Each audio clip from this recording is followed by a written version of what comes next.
Bismillahirrahmanirrahim. Assalamualaikum warahmatullahi wabarakatuh.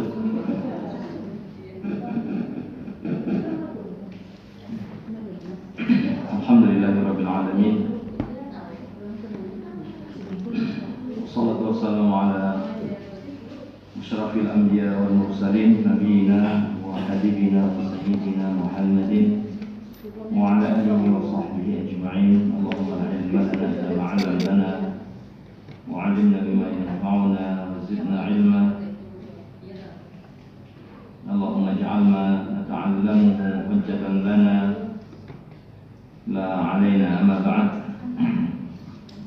Wa ma'asyiral muslimat rahimani wa rahimakumullah. Ibu yang dirahmati Allah Subhanahu wa ta'ala, kita panjatkan pujian kita kepada Allah Subhanahu wa ta'ala atas kebaikan-kebaikannya yang terus dilimpahkan kepada hamba-hambanya. Dan pada sore hari ini kita mendapatkan kebaikan yang sangat besar. Allah mudahkan kita untuk berada di majelis ilmu. Allah karuniakan kepada kita kemudahan untuk bisa menuju ke majelis ilmu, untuk kita bersama-sama mengambil faedah, belajar, mengambil faedah dari kitab yang kita pelajari, yaitu Ad-Durus Al-Muhimmah li 'Amadil Ummah, karya Al-Imam Al-Alamah Syekh Abdul Aziz Ibn Abdullah Ibn Baz rahimahullah ta'ala, salah seorang ulama yang wafat sekitar 25 tahun yang lalu. Beliau wafat pada tahun 1420 Hijriah. Dan kita masih pada pembahasan pada pelajaran tentang akhlak, yaitu pada pembahasan dari pelajaran yang ke-15 ya. Pada pelajaran yang ke-15 yaitu tentang berhias dengan akhlak sebagaimana disyariatkan oleh Allah Subhanahu wa ta'ala. Fa nas'alullah Subhanahu wa ta'ala an yarzuqana ilman nafi'ah. Kita memohon kepada Allah Subhanahu wa ta'ala, mudah-mudahan Allah jadikan ilmu yang kita pelajari sebagai ilmu yang bermanfaat.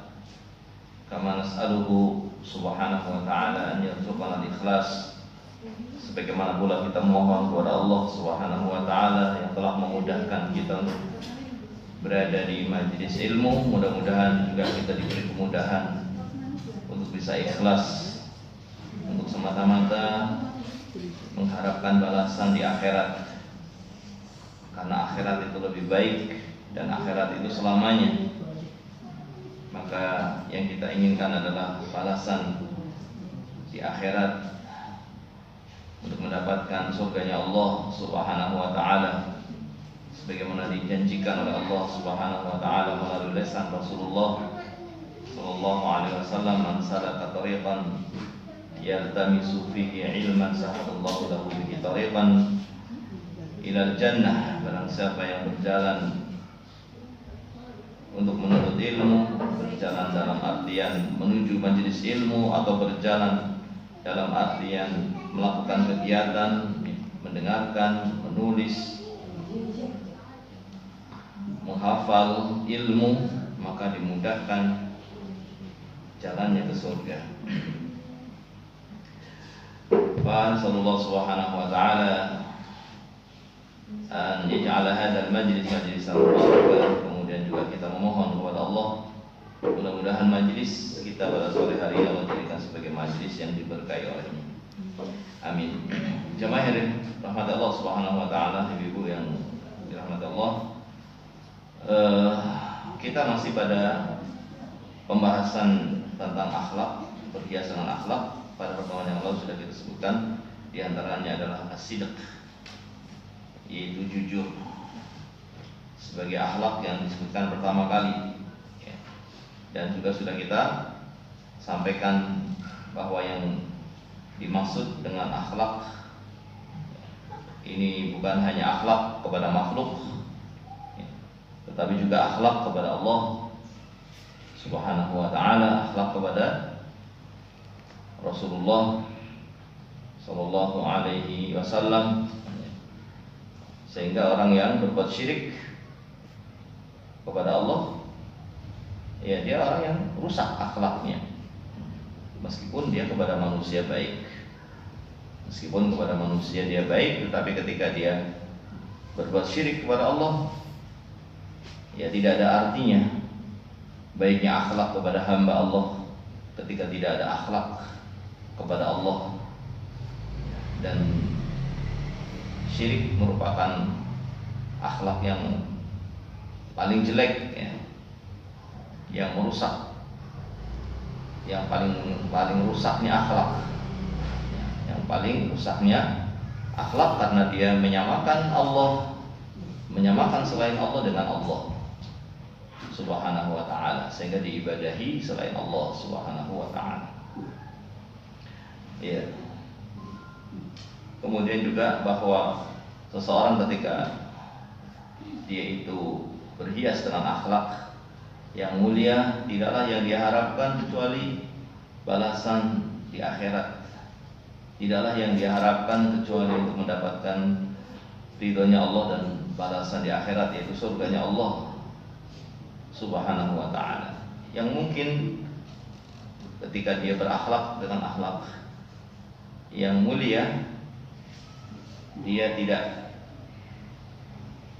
mendapatkan dari orang lain. Ya. Mungkin dia berbuat baik kepada orang lain, tapi orang lain membalas akhlak baiknya dengan akhlak yang tidak baik, maka dia tetap di atas akhlak yang baik. Dia tetap di atas akhlak yang baik karena dia berakhlak yang baik itu bukan karena mengharapkan balasan dari manusia.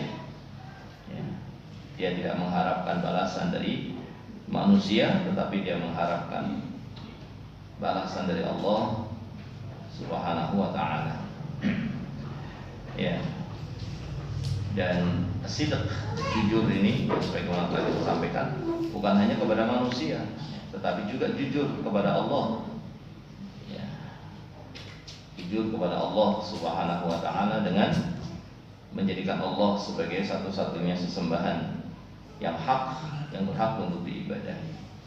Nah, ini namanya jujur dalam ucapan dia la ilaha illallah, dalam ucapan dia asyhadu an la ilaha illallah.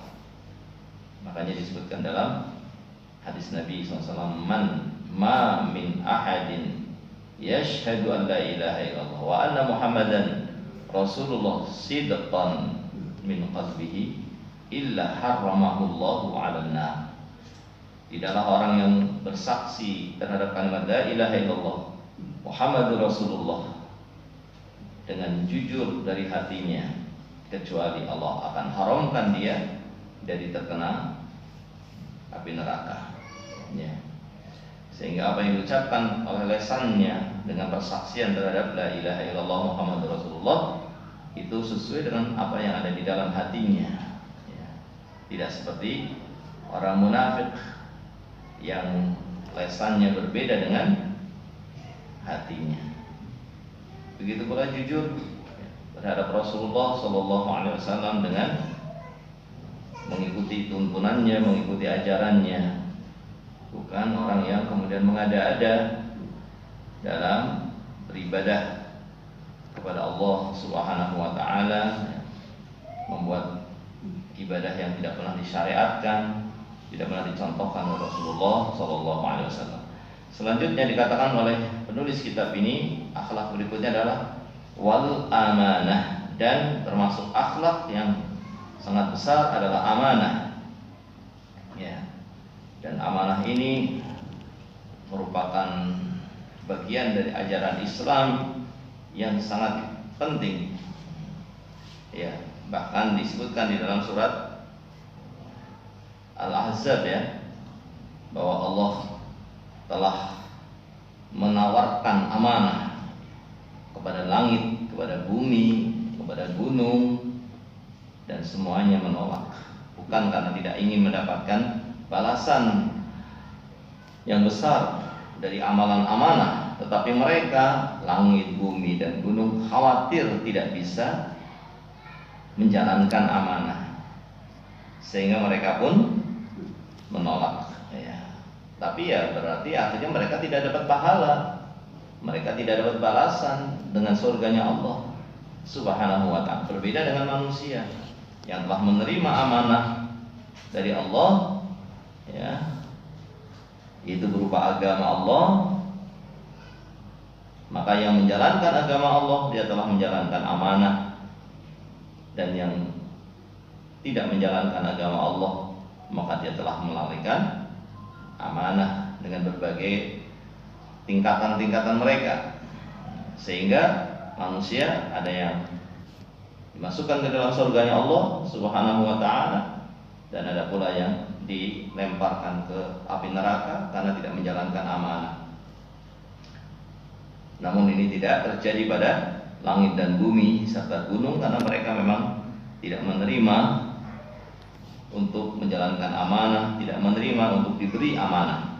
Ya, tidak menerima untuk diberi amanah bukan karena tidak mau mendapatkan balasan yang besar yang Allah janjikan bagi yang telah menjalankan amanah, tetapi karena mereka khawatir tidak mau, tidak bisa menjalankannya. Ini disebutkan dalam surat Al-Ahzab ayat 72, Inna aradna al-amanata 'ala as-samawati wal ard wal jibal fa abaina an yahmilnaha wa ashfaqna minha wa hamalaha al-insan innahu kana zaluman jahula. Sesungguhnya kami telah tawarkan amanah kepada langit, kepada bumi, kepada gunung, dan semuanya menolak untuk membawanya. Namun kemudian diterima oleh manusia, dan sesungguhnya manusia itu adalah makhluk yang banyak berbuat zalim dan makhluk yang jahul, yang banyak kebodohannya. Ya, amanah yang dimaksudkan di sini adalah agama Allah Subhanahu wa ta'ala, karena Allah menciptakan hamba-hambanya untuk beribadah kepadanya. Allah menciptakan hamba-hambanya untuk mentaatinya, menjalankan perintahnya, meninggalkan larangannya. Dan amanah ini, amanah berupa beribadah kepada Allah, menjalankan ketaatan, meninggalkan kemaksiatan, ini telah diterima oleh manusia. Maka manusia hendaknya menjalankan amanah ini, ya. Dan Allah menyebutkan manusia ada 3 macam. Ada orang-orang yang menjalankan amanah dengan benar, zahir dan batinnya. Ada juga yang seakan-akan menjalankan amanah namun hanya zahirnya saja, dan ada yang menolak untuk menjalankan amanah, tidak mau menjalankan agama secara zahir dan batin. Ini juga disebutkan dalam kelanjutan ayat yang kita baca tadi dalam surat Al-Ahzab ayat 72 tadi ya. Allah menyebutkan kelanjutan ayat tadi, liyu'adziballahu al-munafiqina wal munafiqat wal musyrikina wal musyrikat wa yatuballahu 'alal mu'minin wal mu'minat wa kana Allahu ghafurur rahim. Di sini dalam menjalankan amanah ini, ketika Allah menawarkan amanah kepada langit, bumi, dan gunung yang mereka tolak kemudian diterima oleh manusia, maka manusia terbagi menjadi 3. Ada yang mengaku-ngaku saja, mengaku-ngaku menerima amanah hanya secara zahir, tapi secara batin tidak. Ini orang munafik. Makanya Allah mengatakan liyu'adziballahu al-munafiqin wal munafiqat. Dan Allah akan mengadab orang-orang munafik, baik yang laki-laki maupun yang perempuan, karena mereka hanya secara zahir saja dalam menjaga amanahnya. Ya. Dan di sana ada yang tidak mau menjalankan amanah zahir secara batin, tidak menerima. Maka Allah melanjutkan ayatnya setelah liyu'adziballahu al-munafiqina wal munafiqat wal musyrikina wal musyrikat. Untuk Allah mengadab orang munafik laki-laki dan perempuan, dan Allah akan mengadab orang-orang musyrik baik yang laki-laki maupun yang perempuan. Dan di sana ada orang-orang yang menjalankan amanah zahir dan batinnya ketika sendiri maupun ketika di depan orang, dan itulah mereka orang-orang yang beriman, maka Allah akan memberikan ampunan kepada mereka. Wa yatuballahu 'alal mu'minin wal mu'minat, maka Allah mengampuni orang-orang yang beriman baik laki-laki maupun perempuan. Ini amanah yang terkait dengan menjalankan hak Allah, yaitu menjalankan agama Allah. Sekali lagi bahwa akhlak ini bukan hanya kepada sesama hamba, tetapi juga kepada Allah. Adapun amanah kepada hamba, amanah yang terkait dengan hamba itu adalah menjalankan apa yang telah diamanahkan oleh hamba, oleh temannya, oleh tetangganya, oleh suaminya, oleh istrinya. Nah, dijalankan. Nah, apakah itu ucapan, apakah itu perbuatan, ya, ini amanah yang terkait dengan hak-hak hamba, ya, untuk menjaga pendengarannya, menjaga penglihatannya dari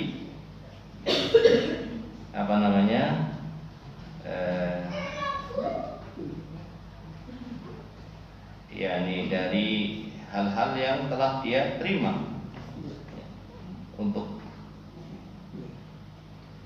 tidak diucapkan kepada orang lain misalnya, untuk dia tidak menceritakan apa yang dia lihat misalnya, ya, atau untuk dia menjaga harta yang telah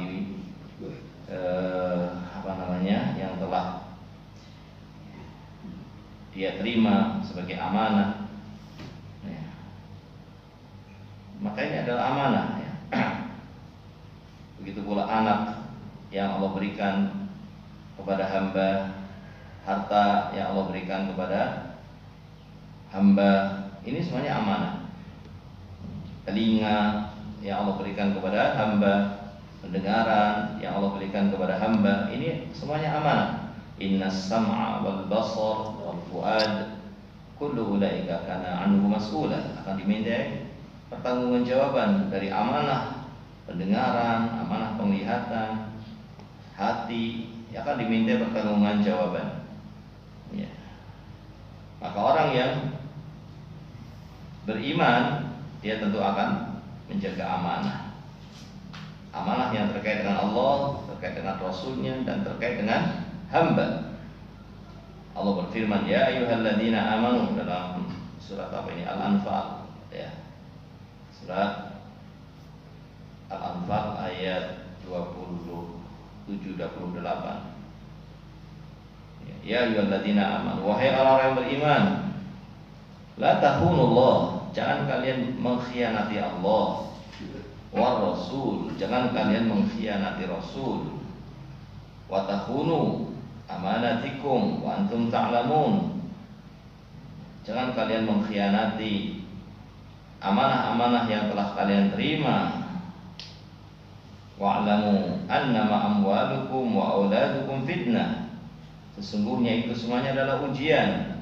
Harta itu adalah amanah dan ujian, anak itu juga amanah dan ujian, ya.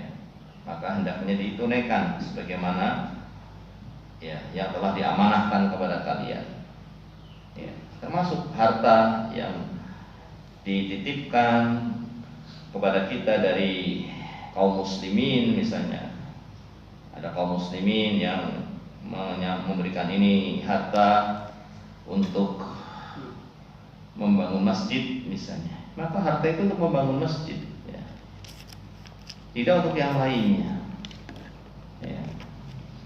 Harta ini untuk anak yatim atau anak yang tidak mampu, maka berikan kepada yang berhak sesuai dengan amanahnya.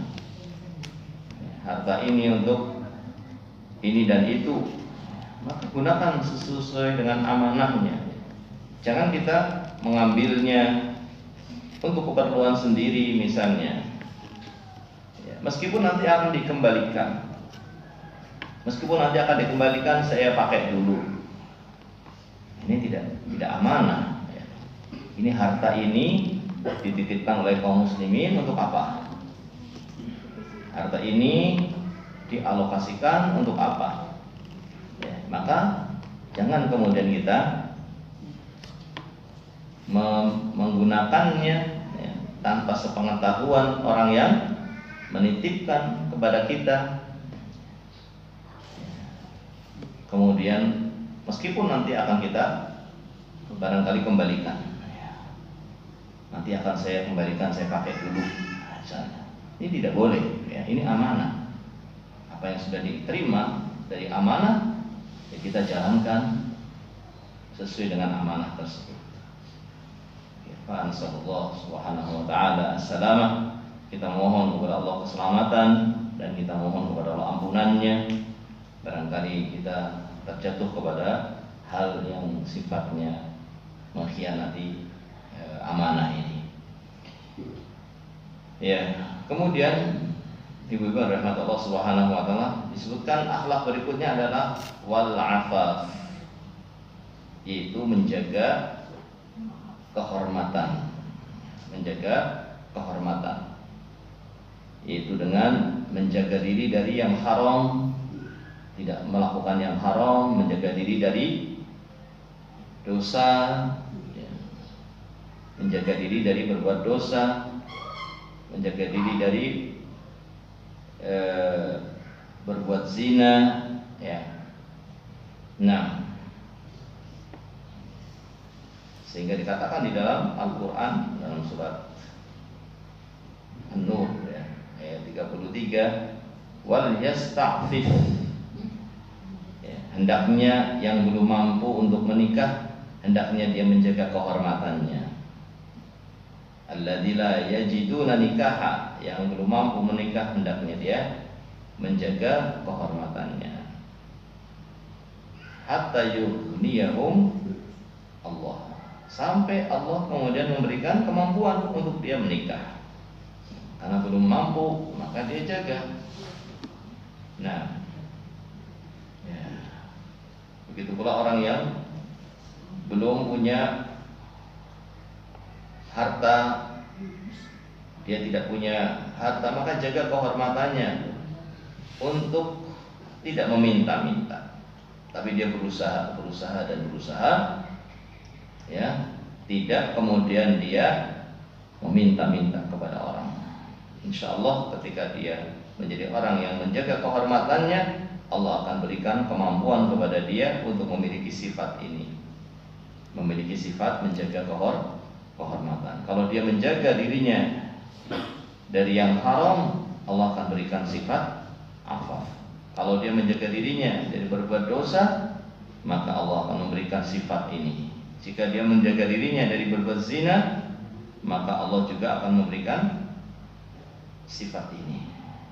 Ya, Allah akan memberikan sifat afaf ketika dia memang berusaha untuk memilikinya. Ya, sebagaimana disebutkan dalam hadis Nabi SAW, wa man yasta'fif yu'iffahullah. Barang siapa yang meminta kepada Allah sifat iffah atau sifat afaf, maka Allah akan memberikan akhlak ini kepada dia. Ya.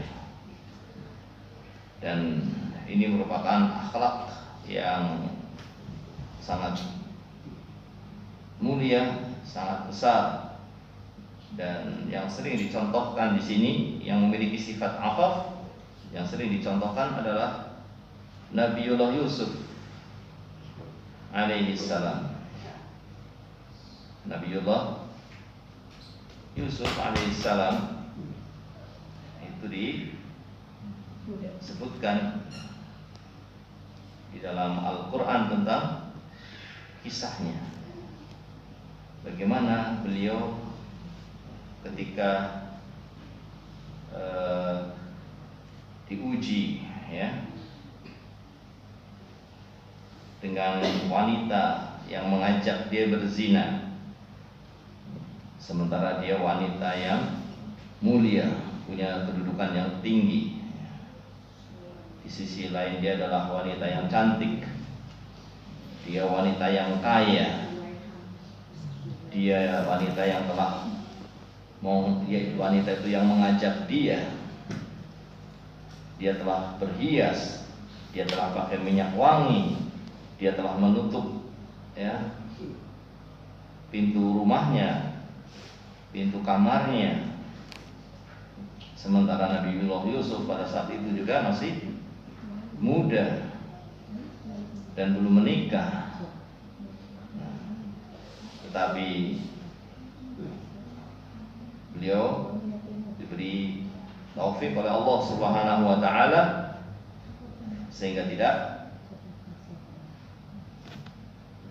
mengikuti keinginan wanita tersebut. Nah, beliau merasa diawasi oleh Allah dan beliau tidak mau diajak untuk seperti itu. Ini bukan sifat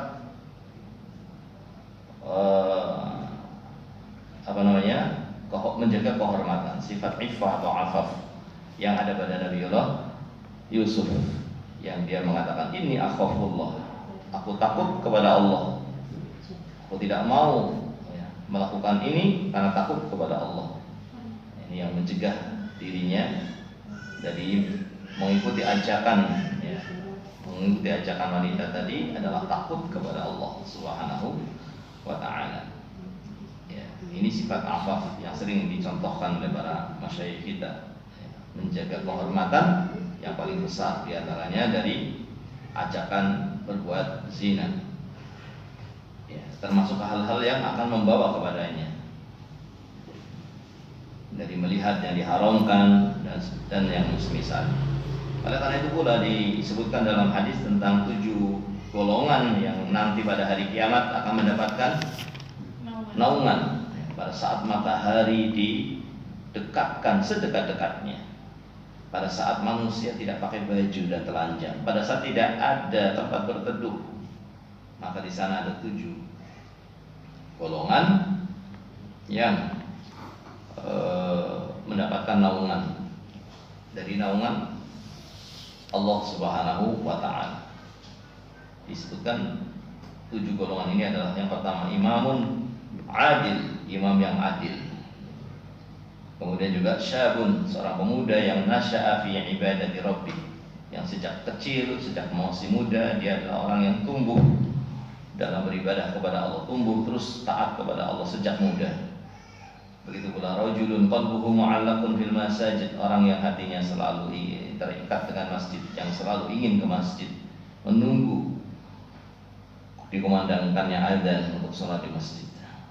Dan juga warajulani tahabba fillah istama'a alaihi wa tafarraqa alaihi, juga 2 orang yang cinta karena Allah, bertemu karena Allah, berpisah juga karena Allah Subhanahu wa taala. Dan diantaranya adalah rajulun talabathu imra'atun dzata mansabin wa jamalin, seorang yang diajak berzina oleh wanita yang punya kedudukan, wanita yang punya kecantikan, tapi dia menjawab inni akhafullah, aku orang yang takut kepada Allah. Wa rajulun tasaddaq, dan seorang yang bersedekah dengan ikhlas, akhfa hatta la ta'lam shimaluhu ma tunfiqu yaminu, sampai digambarkan tangan kirinya nggak ngerti apa yang diberikan, yang dikeluarkan oleh tangan kanannya. Begitu juga orang yang mengingat Allah ketika sendirian sampai dia itu menangis karena takut kepada Allah Subhanahu wa taala. Ini 7 kelompok yang 7 golongan yang amalannya berbeda-beda, tapi semuanya mendapatkan naungan pada saat tidak ada naungan kecuali naungan Allah Subhanahu wa ta'ala. Berbeda-beda amalannya, tapi sama dalam hal sama-sama dia telah menundukkan hawa nafsunya, mengalahkan hawa nafsunya, menyelisihi hawa nafsunya. Ini yang namanya afaf. Afaf itu menjaga kehormatan dengan mengalahkan hawa nafsunya, sehingga tidak terjatuh kepada yang haram, sehingga tidak terjatuh kepada dosa, sehingga tidak terjatuh kepada kemaksiatan, tidak terjatuh kepada zina, ya, menjaga dari hal yang diharamkan oleh Allah Subhanahu wa ta'ala. Tujuh golongan ini, ya, beda amalannya, tetapi semuanya karena ada sifat afaf, menjaga kehormatan yang ada pada dirinya, merasa diawasi oleh Allah Subhanahu wa ta'ala, ya. Sehingga mereka menjadi orang-orang yang dikhususkan di akhirat, dikhususkan di padang mahsyar, ya, ketika orang-orang kesulitan, ketika orang-orang tenggelam dengan keringatnya bahkan, tapi dia termasuk orang-orang yang mendapatkan kemudahan dari Allah Subhanahu wa ta'ala. Dan ini diantaranya buah dari sifat menjaga kehormatan diri dari berbuat maksiat, menjaga kehormatan diri dari yang haram, menjaga kehormatan diri, ya, dari melanggar syariat Allah Subhanahu wa ta'ala. Dan barang siapa yang berusaha, maka insya Allah dia akan diberi pertolongan oleh Allah, sebagaimana dalam hadis Nabi SAW yang kita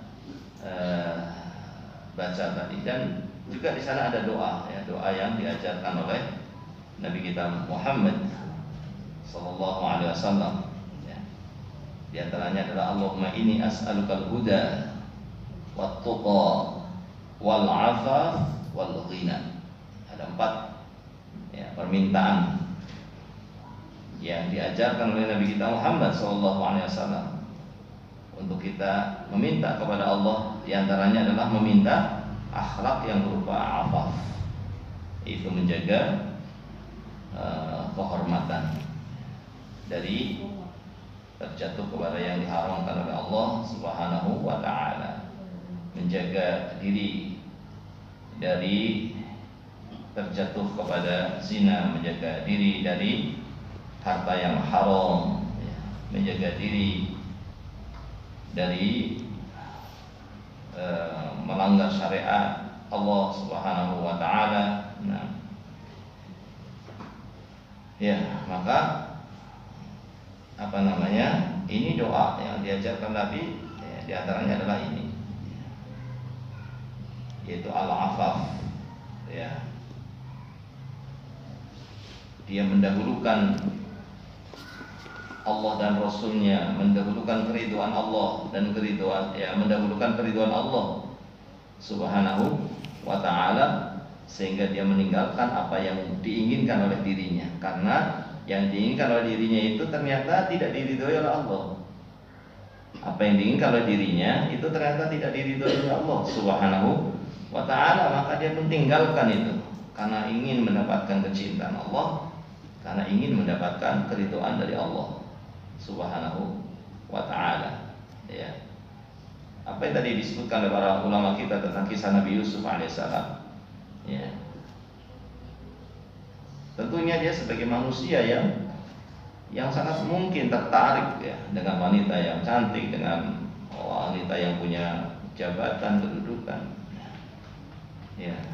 Tapi dia lebih mendahulukan keridhaan Allah, kecintaan Allah, ya, sehingga takutnya kepada Allah, ya, menghalangi dia untuk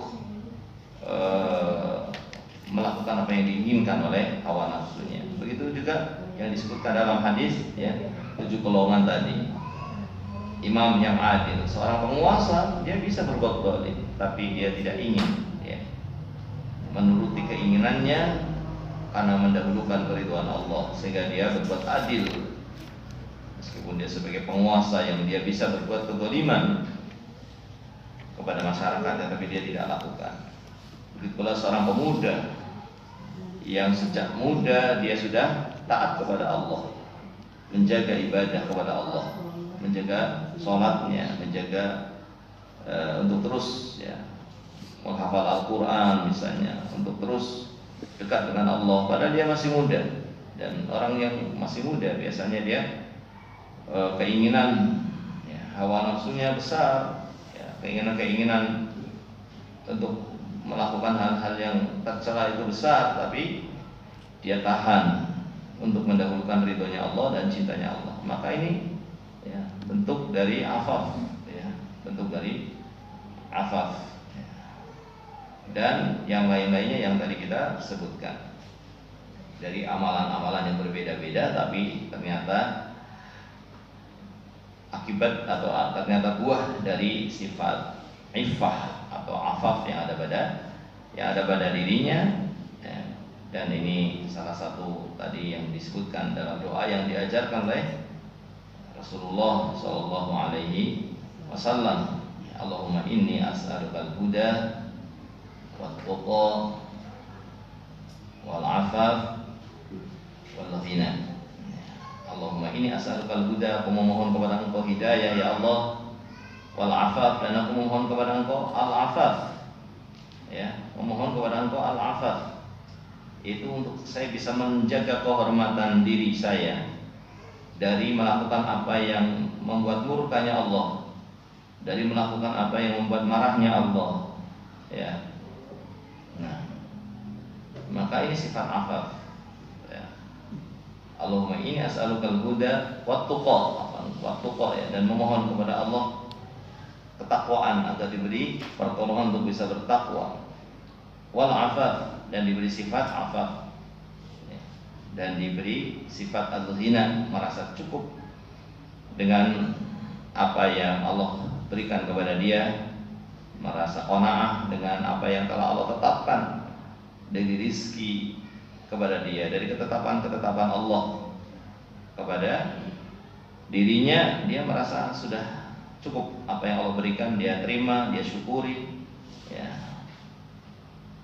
Nah, maka ini ya hendaknya kita tanamkan pada diri kita, kita hiasi diri kita, dan juga kita tanamkan kepada anak-anak kita, pada keluarga kita ya, agar menjadi orang-orang yang mendahulukan ridhonya Allah, untuk menahan diri dari mengikuti hawa nafsunya ya, untuk mendahulukan keridhaan Allah, mendahulukan kecintaan Allah Subhanahu wa ta'ala ya. Apalagi sekarang kita berada di bulan yang disucikan oleh Allah ya. Ini hendaknya juga kita ingat, kita tanamkan pada diri kita, pada anak-anak kita, ini bulan yang disucikan, bulan Dzulqa'dah, bulan Dzulhijjah, bulan Muharram.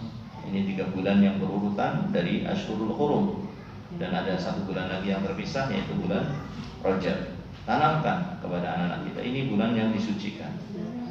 Hati-hati, jangan berbuat kezaliman, jangan berbuat kemaksiatan di bulan ini. Ini bulan yang disucikan oleh Allah Subhanahu wa ta'ala. Artinya bukan berarti kalau di luar bulan ini boleh, di luar bulan ini tidak boleh, apalagi di bulan ini. Ini bulan yang berbeda, bulan yang disucikan oleh Allah Subhanahu wa ta'ala, yang telah disucikan oleh Allah. Sebagaimana di sana ada tanah yang disucikan oleh Allah, sehingga punya hukum khusus, maka bulan ini pun punya hukum khusus. Allah mengatakan fala tadlimu fihinna anfusakum, jangan kalian berbuat zalim pada bulan-bulan tersebut, yaitu bulan-bulan yang disucikan tadi, bulan Dzulqa'dah, Dzulhijjah, dan bulan Muharram ya.